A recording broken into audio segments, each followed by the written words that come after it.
ఎప్పటి నుంచో మల్లన్నని గుండెల్లో పెట్టుకోవాలనే మనకు ఒక కోరిక ఉండేది. ఆ కోరికను ఇవాళ రేపు ఎమ్మెల్సీలో జరిగిన ఎలక్షన్లో ఓట్ల ద్వారా చూపెట్టినాం.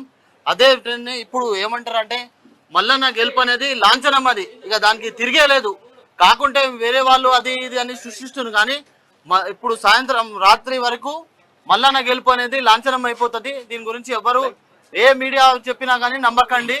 దయచేసి మీరు సంబరాలు జరుపుకోండి.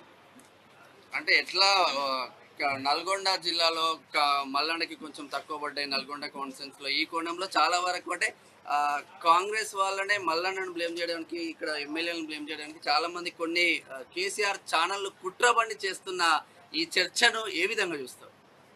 అట్లాంటిది అయితే నిజంగా తక్కువ పడ్డాయా వాళ్ళనేది వాస్తవమేనా?